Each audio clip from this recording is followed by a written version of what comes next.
I've watched your vid, and I understand the points where you're coming from, and it seems to be mostly just, you know, since you're around black people.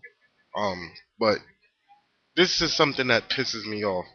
It's like why I hate black people. You shouldn't put why I hate black people. You should put why I hate idiots. I don't think it's black people, just black people. It's idiots in general. Any race that you put it, they're still idiots. You talked about African Americans are not built to stay together. They're not. They don't. In terms of their culture, they're not.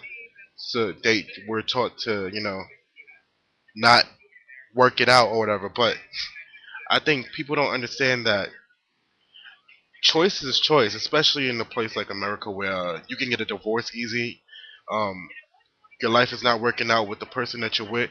Why be unhappy when you can go somewhere else? Listen, something like that.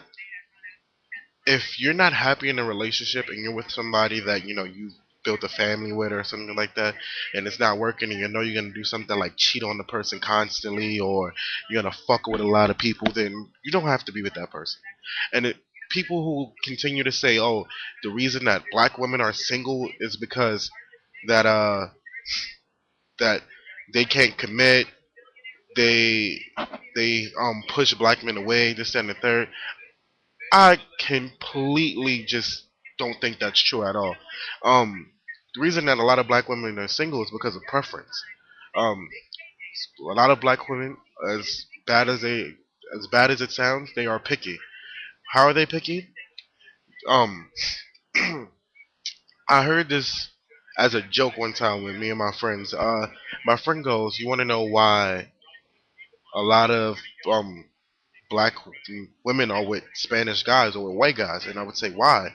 I was like, it was like a joke. He was like, because a lot of women basically pick the man that think that they're gonna have the best time when they have a baby with, like, not sex. Like after you have the baby, my baby is gonna look light skinned, have long hair, blue eyes, and that's what a lot of women that think that's cute. They want their children to look like.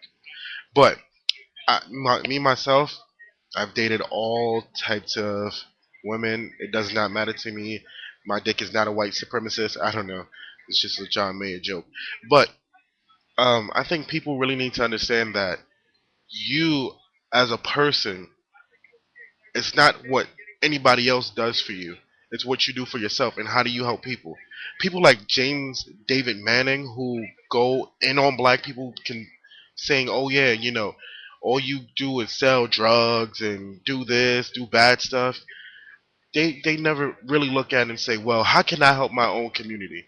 Now, with yourself, you seem like a very smart person, and you decided to move out of a place. Like, I guess you were living in the hood at one point, and you moved to a better place to around better people that you consider better people, and I think that's all good or whatever. But at the end of the day, I want to know what people are saying. Like, what are people doing, like, for their people in general? Because a lot of people are expecting Obama to come and just save black people.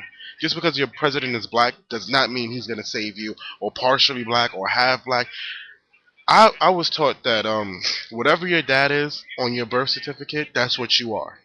So if your dad's Dominican, your mom's white, you're Dominican. It's not really always just a mix.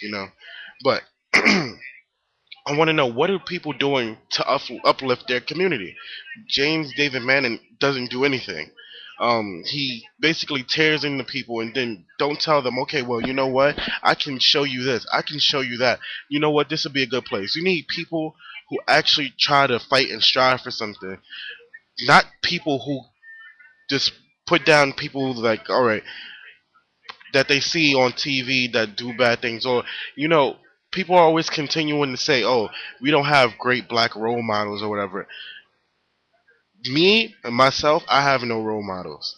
I live by straight morals, and you know what? I can look at those people and say, "Look at their success," but I would never put like someone I look up to, because when you look up to somebody, you're basically just following behind their trail. When I want to be on the side of that person and find some way to get around them. That's just me and my personal preference, or you know, or what I would do for myself. I think people need to understand that. people need to understand that change starts at the bottom. And if you really want to help change somebody, or you really want your people to change in general, you would need to show people what is better than what they have. Um, like you could tell people, that's not where you want to be at. But if you're saying that and you can show them nothing, or you can't help the person and you can't do anything to tell the person, maybe you can go to this place, this office, to get some help, this and the third. And it's just saying, well, you know what? You need to be in a field of people. You need to just go, because everybody doesn't have it as easy or whatever like that. Now, I just want people to be more understanding of who they are as themselves. I think black people, like when they watch things, not saying your video per se, because I understand your points. I do hate ignorant people, but I think people need to understand that we are a whole at the end of the day, and the only way to fix people with our skin color is to help people, not just with our skin color, but to help other people so they won't have such a bad, like, negative thought of us. So, I mean, it's what you want. I agree, I disagree. I can't completely agree with your video, but I'm happy to see that you're making your video and you're telling people, why you dislike ignorant black people, and that's cool. I'm Eric, and I'm online. Peace.